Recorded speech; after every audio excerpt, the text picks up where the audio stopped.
We can proceed, yes.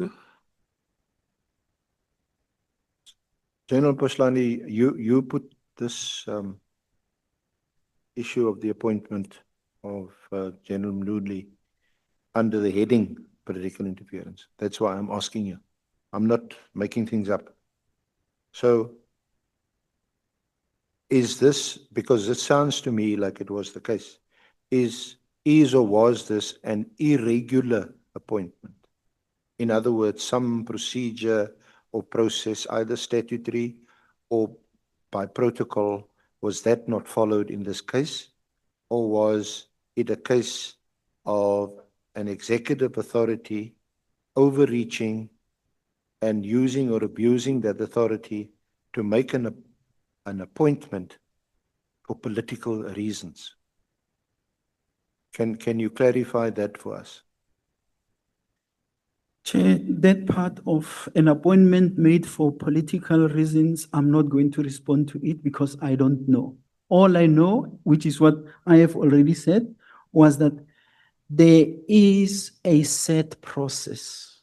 And that process was the National Commissioner advertises, the National Commissioner appoints a selection panel, the National Commissioner makes a recommendation. Those recommendations are forwarded to DPSA through the Minister of Police. They are being signed off, go to cabinet, come back, an appointment is being made. So I'm not going to dwell into whether it was irregular or unlawful. I'm saying the law, I just said the Constitution say only 2 police people are appointed by the President. First, the National Commissioner. 2, the head of the Hawks. I'm now talking about the South African Police Service. There is no provision for a minister to put together or chair a panel, whereas in this case, you did not have even the National Commissioner. I was not there as a panel member. I was there facilitating the process. So I'm not going to take it further than what it is. All I'm saying is that this is what the law is saying. This is what the rules of the game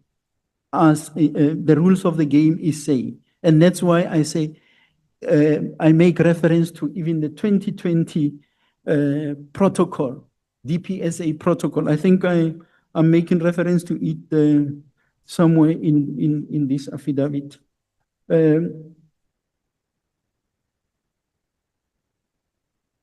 I'll find it and talk to it later.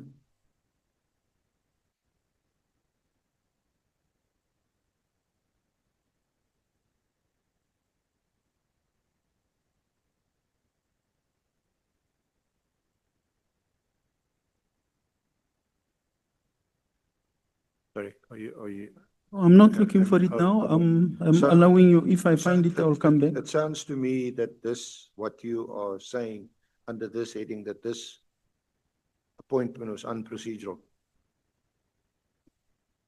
You said in your evidence that you don't have a particular issue with Richard Mludli, and in fact he's qualified as a police person, police officer.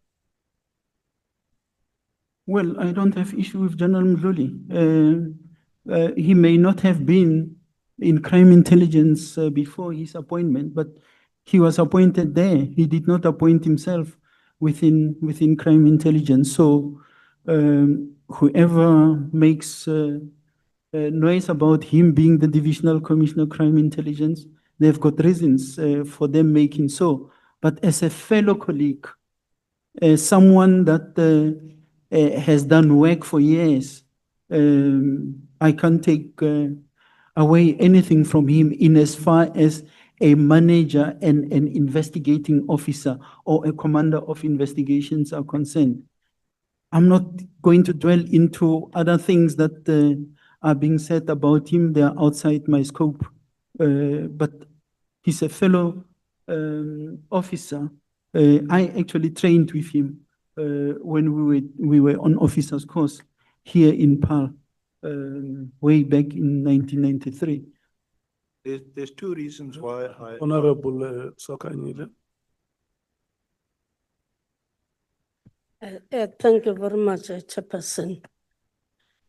General, I wanted to check on the issue that you are raising, where the panel was chaired by the minister. That's an anomaly. Then after that, because there are working relations between the head of the administration and the political leader within that department, then the working relations, if you want to have a sound department, there must be those working relations that are sound. Did you raise it with the minister, this anomaly, so that it is not referred to as a precedent? Because it's an anomaly as you are raising it. Did you raise it with the minister, or you simply kept quiet, or the relations were no longer good? They were sour between the minister and yourself. Honorable Chair, maybe, Honorable Member, let's not make a mistake. I was not the National Commissioner or the Acting National Commissioner at the time. The Acting National Commissioner was Commissioner Tim Williams. I was the head of HR, and I report to the National Commissioner. That is why when he could not sit on the panel and he was not happy with that process, he said to me, just facilitate this process. But as to what deliberations were there between them, I'm sorry, I can't assist. Management meeting where the heads sit, who never spoke about it. Management meetings where the heads sit, well, that's why I'm talking about it. It's something that I never kept quiet about it. It's something that we have raised. I was the head of HR, and while I say, and the reason why I was putting this, it's if we say there is political interference today, let's not narrow it and say this is political interference. We can't be selective. It's about how we manage, because what we must understand always is that there's a close relationship between politics and policing, because politicians are governing. When politicians are governing, we as police or administrators, we implement government policy, government decisions. So it's a decision that was taken where it was taken, and we follow suit in terms of implementing. There was really no need to cause hullabaloo in this regard.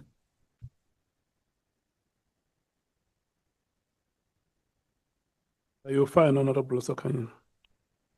May we proceed? Let's see. Thank you. The reason why I asked you, General Paslani, is the three. Firstly, you raised the issue of the appointment of Richard Mbruli under the heading of political interference in the context of you, in your words, saluting Lieutenant General Mkhwanazi by taking the country into his confidence and saying that the issues raised by him was because of political interference in the administration and operations of the South African police has been prevalent for years, especially post the African National Congress Polokwane Conference. The second reason is that you use at paragraph, you use the at paragraph 92, the second last sentence, you talk about, I encountered, and your words, glaring political interference in this process of filling the vacant post of Divisional Commissioner of Police. And then thirdly, your reference at paragraph 90, where you say that during the tenure of Commissioner Tim Williams, the post of Divisional Commissioner Crime Intelligence became vacant. Assistant Commissioner Mhlangi Mpego, who was for years served in various capacities in crime intelligence, was appointed for over a year as the acting Divisional Commissioner Crime Intelligence. The vacant post of the Divisional Commissioner Crime Intelligence was advertised. Mpego, together with others, expressed their interest and applied for the post. The candidature and recommendation of Assistant Commissioner Mpego was questioned with some underlying political undertones. The discomfort with the recommendations and candidature of Assistant Commissioner Mpego resulted in the post being withdrawn and re-advertised. So that is the context in which I ask you that question. But today, with respect, we get some sanitized answer that actually, yes, I'm using the word sanitized. And I'm inviting you to expand on your answer, because it seems as if this is a procedural irregularity that the late minister, may his soul rest in peace, had used some other procedure for the appointment of Richard Ndludi. Chair, I don't know what is sanitized, and this is where I've got some difficulties. I've already, while council started by moving away from the beginning of this F, I took you back there to say, let me take you back and do. So there is no sanitization here. The issues which are in here stands unless we go verbatim on what I've written, which is, I'm glad to talk about. In paragraph, let me first talk about the General Mkonazi statement and why I say I salute him. General Mkonazi went public on issues which are of national importance. And when he went public, that was not the first time that he's raising those issues. I know he said he was in Parliament, I think on once or twice, on the related issues and so on. Nothing happened to those issues until he went on the 6th of July 2025. Here we are. We have got an ad hoc committee. We have got Madlanga. Could it not have happened after the March parliamentary sessions? Even worse, if the National Commissioner did not agree with the decision of the minister, why did we wait until Parliament? Because this is within the ambit or area of responsibility and the mandate and scope of the National Commissioner, where we could have assisted the process by saying, hang on, Minister, I think we are now a step too far in respect of this, if that was the case. So it did not have to wait until March. It did not even have to wait until February. But I'm putting it here. General Mkonazi said it before the committee that he had deposed an affidavit. He wanted to go and speak at the Zondo Commission of Inquiry. I'm saying the same here, that I had an affidavit. On these issues of McBride, O'Sullivan, and so on, I was called to the Portfolio Committee on Police on the 16th of May 2016. Nkabinde raised these issues thereafter. If you go 16th of May 2016, fast forward, I get to the point where I'm told I must go and sit home. Who addressed the issues that were there? If they were addressed, we will be talking a different story. counter investigations and so on flew. So it is on that basis that I'm saying General Mkhwanazi did the right thing by speaking on the issues that are of serious concern. And here we are, we have got the platform at least to address it. If the commission or the inquiry that was recommended by Judge Zondo was in place, maybe these things would have been ventilated there. He is not the only one who would have wanted to go there. These issues would have been raised lately in that platform. Chair, am I talking to myself? We are here, General. No, I know you are listening, but No. This you are learned colleague who's you are talking to appearing me. before the committee. You're not appearing before. So I must not worry about You're not appearing before Advocate Arens.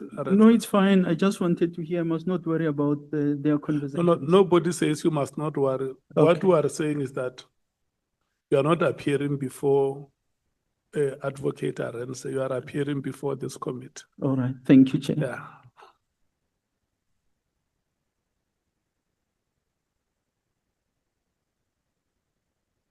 Yeah. Mukhalaka. And Chair, to be fair to the SC, sometimes when SC ask him questions, he will be busy looking at the documents while the SC is speaking. It happens in this kind of proceedings. So we must be patient with each other here. And like you said, it is not the SC's committee, it's our committee. We're listening.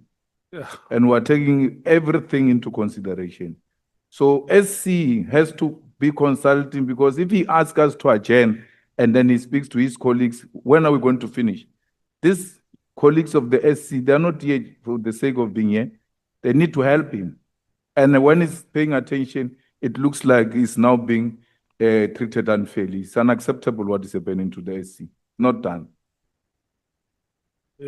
General Patan, Ikwela, when Advocate Arens speaks to his colleagues who are young African female advocates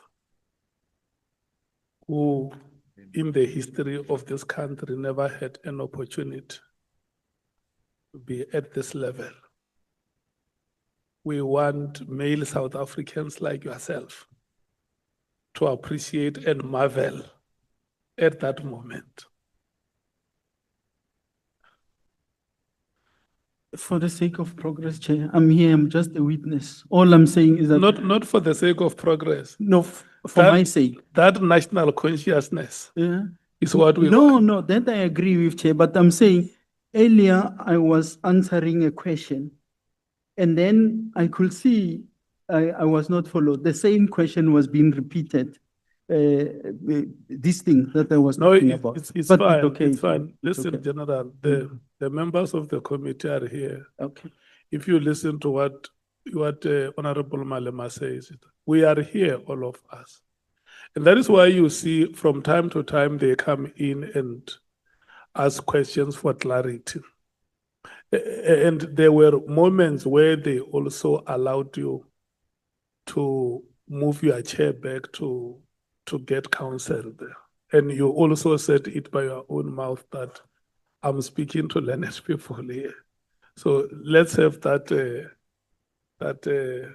tolerance. It's our meeting, all of us who are having a conversation with you.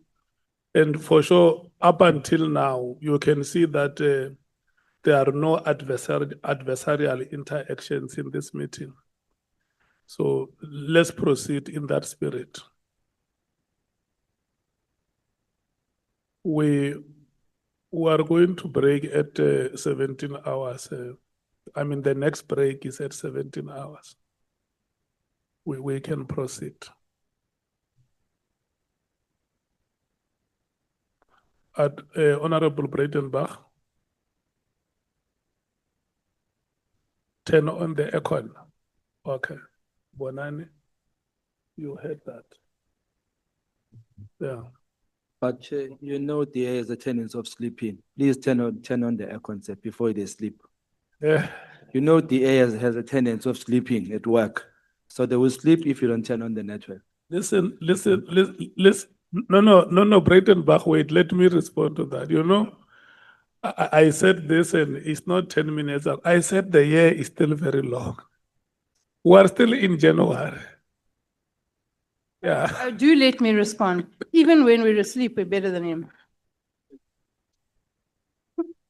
You still have many weekends coming and many days. We're just on the 14th day of the year. So Yeah, Chair, Honorable Breitenbach is carrying a very funny object there. Can you check if that is not a grabber?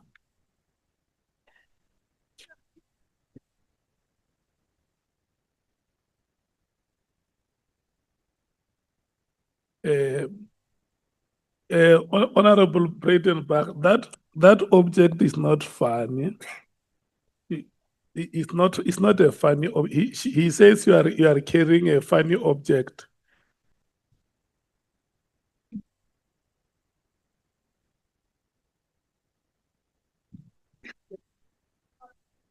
Yeah, that is the difference between the young and the old.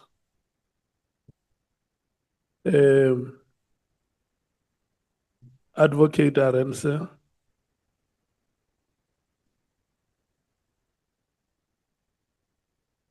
Can I check, are we ready to proceed, or you want me to extend the time of the members? Thank you. May I proceed, Honorable Chair? Okay, thank you so much. Thank you. Also under this heading of political interference, I think we're moving off the issue of Ndudli, and that I think you've given your response to that.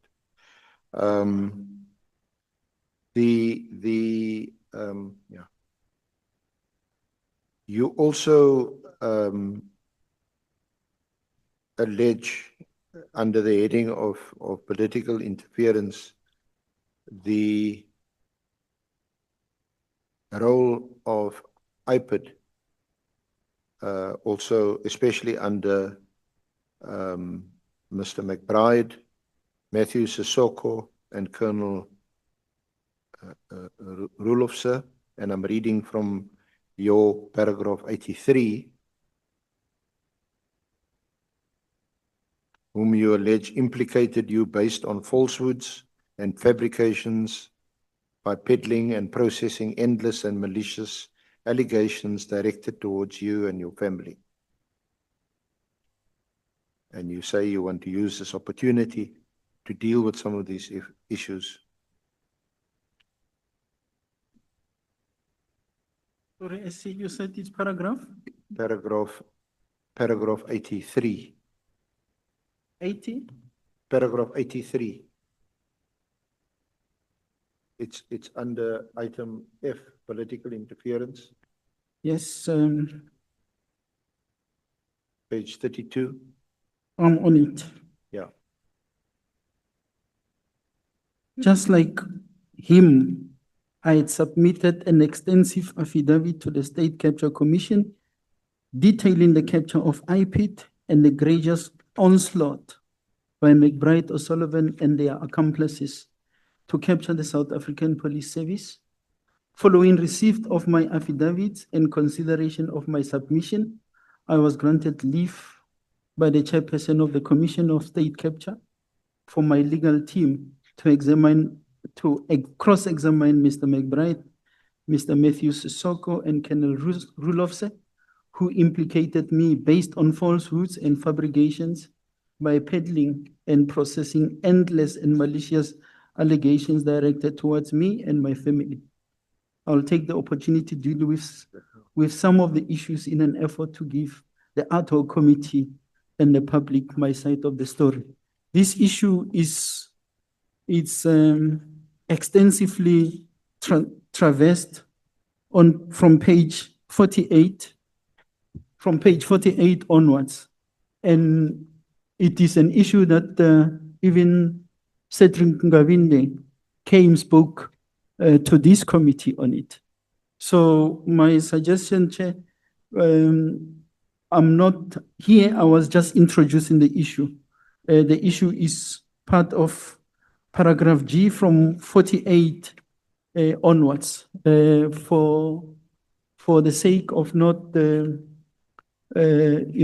with it haphazardly, I'll suggest that I respond to it when I get there.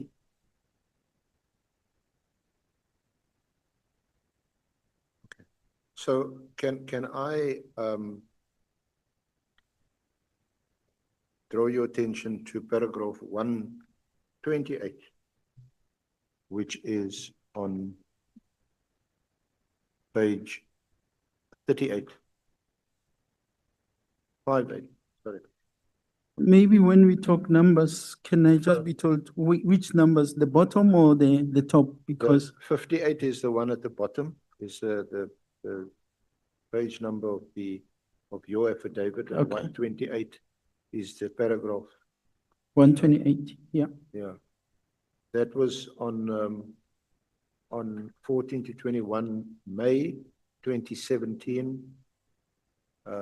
You were invited with Mr. McBride to a portfolio committee meeting that would deliberate on the alleged interference by the SAPS on IPID investigations into SAPS officials, including you, including me. Well, you. Thank goodness, not me, you. For ease of reference, you annexed JKP 20, which is at 409. 420 of the annexure bundle. JKP? JKP 19 is at 409 and 20 is at 420.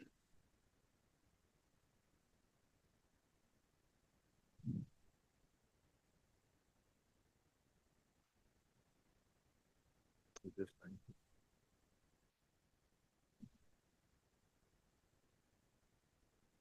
Have you got it, General? I have it. Complaint by, this is at page 247. Is it two? No, Chair, for the sake of Oh, me 411, not losing it, reference is made to pay JKP 20. Let's deal with JKP 20. JKP 20 are the invitations that I had received. It's emails. The date is, you'll see the middle, it begin with, good day, Colonel, attached, blah, blah, blah. It's from my secretary. And the person who's down there was Colonel Kevin Stein, who was our parliamentary officer. But the bottom line on this is on page 257, that same annexure. I think it's JKP 4, 257. At the bottom of it, it's written there, the portfolio committee on police would like to invite you and the executive director to a meeting. Why this was important was that when we were at the portfolio committee, I was accused to be the one who dragged McBride to the portfolio committee. I never asked for McBride to come to the portfolio committee. If IPIT was doing their work, they're allowed to do their work. If they're investigating me, they're allowed to do the investigation. Let's just get to the committee. Sorry? Let's just get to, you are now in the committee, not about who dragged who to the, you would obviously not have been before the portfolio committee if you hadn't been formally invited by the committee to appear. You are now asked to appear jointly with Mr. McBride. So can we just get to that? But that's where I am. I'm saying, and it's not me who went to JKP 20. I'm saying there where you were reading there is JKP 20, and I'm explaining what JKP 20 is. I was invited to go to the portfolio committee. That's why in 128, the first paragraph, you read about where I was supposed to have been. I was supposed to have undertaken an official trip. It's not me who's reading, it's the council who's reading. And here, I'm now just explaining further to say there is in JKP 6 the letter from Parliament which simply say to me, because of your invitation to appear on the 16th of May, you can't be undertaking that official visit. You have to come. And I acceded. But I'm saying to you, we were already in the committee. I'm being accused in that committee to say, I am the one who dragged McBride there. Now, in that meeting, the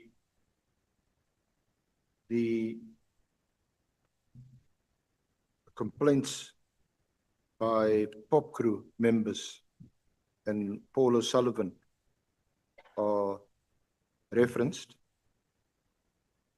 The allegations are the following: irregularity relating to procurement at the forensic division and the oversupply of equipment, centralization of delivery equipment, defective equipment supplied, questions about delivery of equipment by the same service provider to provinces, corrupt relationship with the service provider, inappropriate social relationship with the service provider, and members raising concerns relating to the above were removed from their general post by General Pashlani. And over the page, IPID received the complaint on the 25th of February 2016, and General Pashlani was informed about the complaint in writing on the 18th of March 2016 by the then acting head of IPID, and was acknowledged by General Pashlani on the 9th of May 2016. There was seemingly no investigation or movement relating to the investigation during the period whilst Mr. Kamanyani was acting as the executive director. The complainants approached the executive director and raised concerns about the lack of progress made on the investigation. The executive director then appointed a team led by Mr. Mandla Mashlangu to investigate the allegation on 1 November 2016. Upon the establishment of the team, witnesses were identified and interviewed and statements obtained. Just to interpose, and hopefully we can agree on this, General Pashlani, maybe for the first time today, just to provide context. At the time when the complaint was lodged, Robert McBride had been placed on suspension, and Mr. Kamanyani was appointed as acting executive director. When Mr. McBride returned, this complaint that was lodged was then revised or revisited, sorry. So just to continue, soon after the investigating team started the investigation, the investigating officer, the complainant, as well as the executive director, started receiving death threats by means of text messages. The investigation established that on the first threat, the phone used to send text messages was linked to a police officer based at OR Tambo. The investigation also established that the second threat was made from a phone that received reception from 3G SAPS Intel tower. When General Pashlani became aware of IPID's approach to witnesses, he contacted witnesses and instructed the witnesses not to cooperate with the IPID investigators. IPID then opened a defeating the ends of justice case in November 2016 as the Camille Drift case. General Pashlani then made public statements on several media platforms that he's going to establish a team to ostensibly investigate security breaches. Instead of approaching SAP's protection services for the alleged security breaches, General Pashlani appoints a team from Northwest under General Mabula to investigate the so-called security breach. The team he appointed is a team that is under investigation by IPID for various offenses, including murder, torture, assault, defeating the ends of justice. The DPP has already decided to prosecute them on the torture cases dating back to 2010, and warrants of arrest were issued. IPID is awaiting the DPP decision on the centralization of the above matters. Mr. Paul O'Sullivan and his assistant, Ms. Jane Trent, were charged for, amongst other charges, impersonating an IPID investigator in terms of the IPID Act. The Mabula team then started interfering with IPID investigations by interviewing IPID witnesses which had already deposed statements to IPID relating to the General Pashlani investigation. The Mabula team also unlawfully arrested one of the complainants, Mr. Paul O'Sullivan. Advocate Mashucha issued the warrant of arrest. The Mabula team obtained a search warrant against the complainant, Mr. Paul O'Sullivan. The investigating officer, Brigadier Nkube, in the application for the search warrant indicated that the threats from Mr. Paul O'Sullivan started on 12 February 2016. However, the case of intimidation and other charges was only opened in January 17. It would appear that there was never a concern about the threats or the IPID investigation on General Pashlani until the executive director appointed the IPID investigating team and the investigation against General Pashlani started in earnest. General Pashlani instituted civil action against IPID and the magistrate who issued a search warrant, not seizure, to General Pashlani's property. The civil action is at state expense. General Pashlani unlawfully obtained Section 205 applications by IPID from the magistrate's court file, which was not related to the search and to which he was not entitled. It is a shocking abuse of power that General Pashlani now has access to the IPID investigative information and would compromise the investigation, as the details of those subpoenaed in terms of Section 205 of the Criminal Procedure Act is now known to him. It is possible, just as IPID members have received death threats, that these witnesses may be intimidated or have their lives threatened to ensure that they do not cooperate with the IPID investigation. The Mabula team charged IPID investigators, Mr. Mandla Mashlangu and Tamani Binang, on charges related to the countering the investigation against General Pashlani. We have received information from reliable sources that the Mabula team is now actively involved in countering investigations against them related to the murder and torture cases. And we have since opened another Defeating the Ends of Justice case at Pretoria Central. IPID views this interference with his investigation by General Pashlani and General Mabula's team as detrimental to IPID's independence and offends the legislature's objective about IPID Act provided for in Section 2 of that Act.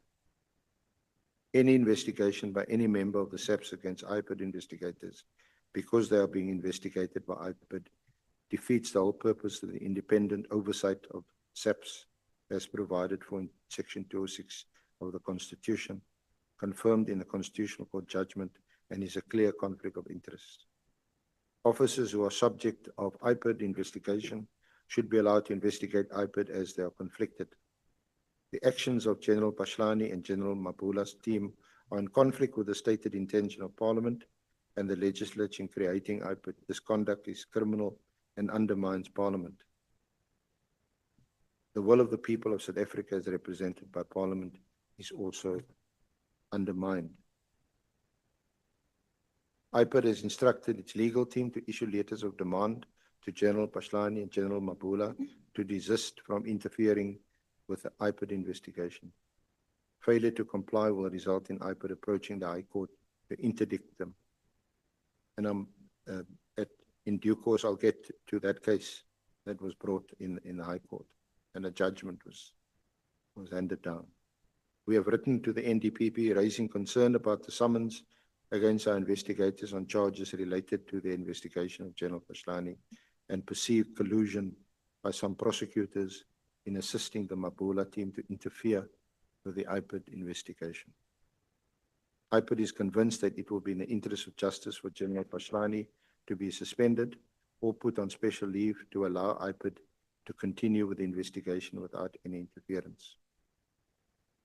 Amendment to the IPID Act must also address this issue to discourage any future interference.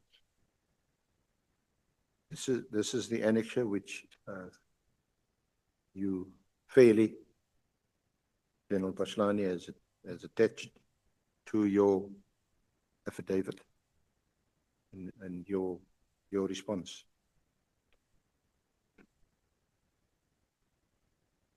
I must now respond to what you are reading. Okay. Must I respond? My response, if I'm allowed to, is well captured in the documents, in the minutes of Parliament, JKP 23, dated 16 May 2017.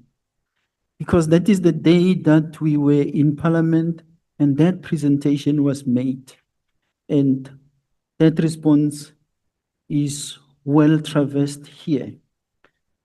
But I will go and politely read some of the issues that I'm referring to in respect of JKP 23.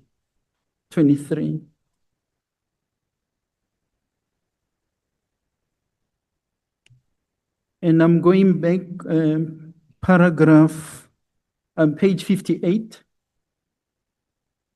paragraph 129.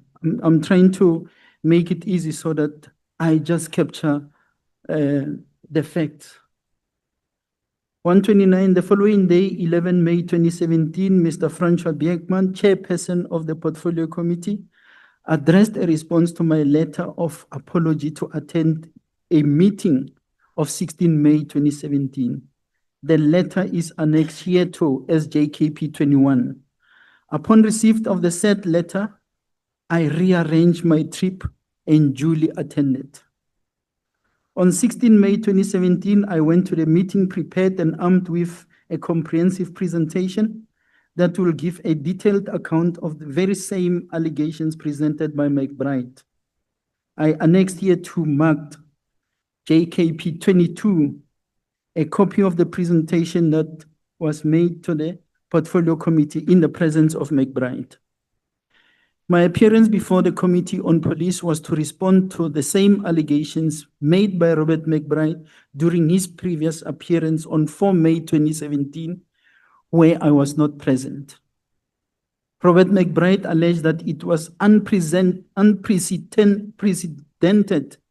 for him to have been called to the committee to account on investigations against me in my presence while he was the initiator, the author, and the narrator of the script. I say so in my affidavit. It was during the said meeting that I characterized IPID as a captured state institution by Mr. Paul O'Sullivan. I opined that it was O'Sullivan Police Investigative Directorate, OPID. I annexed here to marked JKP 23, a copy of the transcribed deliberations recorded by PMG, a service provider rendering recording services in Parliament. I annexed here to mark JKP 24, a copy of the minutes taken by a committee officer of the Portfolio Committee. It is here where I pause and take the nation into confidence on Robert McBride's war waged against me, his well-orchestrated campaign through the media, with Paul O'Sullivan on various platforms under the pretext of fighting corruption, systematic corruption, and maladministration. It is apt that I deal with the overview of the allegations made against me, and when necessary, I will annex relevant document to substantiate my submissions. 134, Robert McBride must indeed be credited with having learned exceptionally well from his masters and handlers in unleashing a propaganda machinery on a target and in being relentless in his efforts to cause harm and reputational damage to those in his sides. The stratcom that was waged against the struggle seems to be what he admired, and he did not let an opportunity to pass without him applying such to his benefit. I salute Robert McBride in this regard. This despite the pain and hate directed at my person and the character assassination I endured. I had never met Mr. McBride in person until Saturday around midday during May 2016.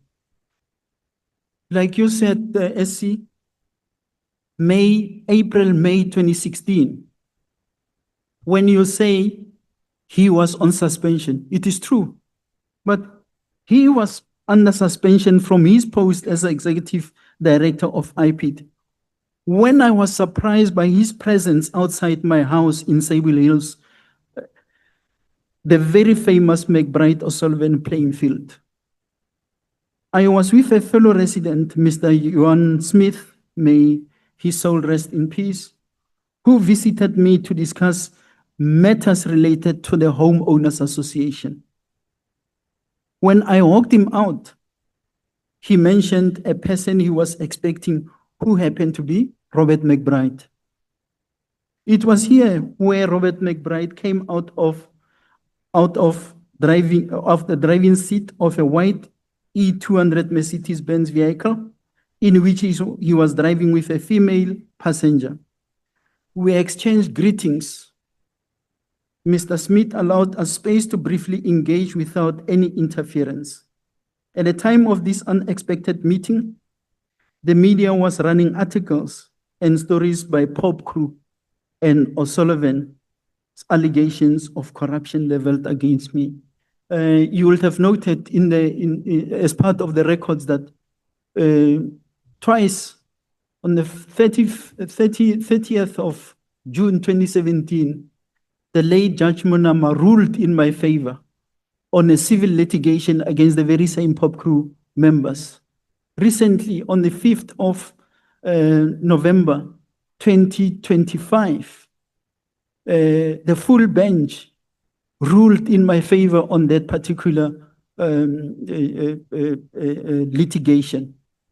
And it was found that the allegations made against me were baseless, and thus they are to pay me costs, and they are to retract the allegations that were being made and tender an apology.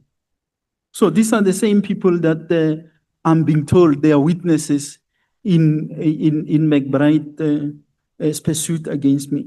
Or Sullivan, for that matter. There is not a single case docket. Of all these concocted dockets, there is not a single docket which contains an affidavit by Paul O'Sullivan. Not a single one. Now, we talk here about the period with Khamanyani, when he lodged that complaint. I know it's a thick thing. Those who understand law will realize that this person was just going to town about everything else. If you accuse me, come directly. Let there be the elements of crime in that particular affidavit. I don't know what elements of crime we were able to find. But Khamanyani appointed a team of investigators to investigate that particular allegation. Even if there was nothing direct on me, they went to O'Sullivan. Brigadier Homo, who came back to the police, was one of the investigating officers. I think there was a Mr. Maema or Marema, but there were 3 people who were investigating. They went to O'Sullivan and say, in view of this newspaper, which you say it's an affidavit that you have, can you depose a sworn affidavit so that we can investigate properly? To date, that was not done. On the day that McBride came back to, he called those investigating officers, they were in KZN. He called them back to office. When they arrived, the morning, by the way, I've got records there of from the section 70. He had received a call and a WhatsApp from Sarah Jane Trent, who is an assistant or whatever of Paul O'Sullivan, who's asking McBride, where are you? And he say, I'm on my way to the office. This lady say to McBride, I'm on my way to bring a Pashani dossier. This is McBride, who was on suspension, that came to my office. First day he rocks up in office, he gets from O'Sullivan the so-called dossier. The same afternoon, when those guys came back from Durban, he removed them from the investigation. He took the dockets. That was the birth of the Pashanitas team. So, in paragraph 137, during this brief engagement, Robert McBride told me he was aware I was under attack from people who did not want me to be in the position as I was in and the work I was doing. He mentioned that those people did not want us. Now we now happen to be in the same bracket. They do not want us good people, and they will do everything in their power to fight us. He further mentioned that they were using the media to attack and that we should be careful. McBride said, I should be careful of the Minister of Police, referring to Minister Nathi Nhleko, and the former head of the Hawks, Major General Ntlemeza, who were allegedly behind the attack on us. Robert McBride offered assistance and said we should work together in dealing with these people. Who are these people? I must work with him to deal with the minister and deal with Ntlemeza, who were trying to get us destroyed and replaced by people of their own. He also offered to work with his contacts in the media because media people wielded power. I listened attentively, we exchanged cell phone numbers and agreed to keep in contact as and when the need arose. My response to McBride was that there was nothing to worry about with the allegations made in the media, considering I had done nothing wrong. I indicated to McBride that it was important for the allegations made against me to be thoroughly investigated, for the truth to be revealed. Robert McBride and I parted, and he followed Mr. Johan Smith to honor their engagement. I was left in disbelief and shock. I have never shared this conversation with anyone other than my wife. That's what happened on that particular day. So, on the 5th of June, my wife and I were attacked by 3 gun-wielding men while at a spa in Duncanville, Johannesburg. I remain grateful to the Almighty that we survived the attack, even though we sustained some injuries during the unfortunate incident. Following the attack on 5th June at about 1934, the first person who called me was Robert McBride. Robert McBride sent me a text message via WhatsApp which read, just heard, sorry about that, let me know if you need help. Offer still stands. Which offer still stands? I responded at 19:30 to his message as follows, noted with appreciation, kind regards. That's where I left it. I was taken aback months later in 2017 when I found out that it was Robert McBride who obtained a copy of the CCTV camera footage and recordings of the attack, forwarded it to Paul O'Sullivan's assistant Sarah Jane Trent and Peter Louis Mayberg, who circulated such via YouTube with distorted reporting to the media. Robert McBride returned to office as the executive director in Independent Investigative Directorate from suspension on the 18th of October 2016. So I'm going through this so that I properly respond to what you are reading, SC, because these issues are traversed. I'm not under trial on what McBride is saying. He must come and say, I am putting my version, which is important that it be communicated and not be brushed aside. The attacks directed at me by Robert McBride and O'Sullivan and their sustained campaign through the media both print and electronic, bears testimony to their control of individual journalists whom they weaponize against me. A propaganda machinery unleashed by McBride and O'Sullivan was spearheaded by a select group of journalists whom I know, by the way, and I'll name them here if need be. Marian Tem is one of those people. Who was this? The late Karima Brown? She's one of those people. Abraham Mashiro is one of those people. Barry Bateman is one of those people. There is a whole list of people that in one of the WhatsApps, actually, you have here the WhatsApp exchanges between Sarah-Jane Trent and the late Mandla Mahlangu, who was the investigating officer. Even Karen Vaughan is here. So you have got a whole range of people that were working on the Pahlane project.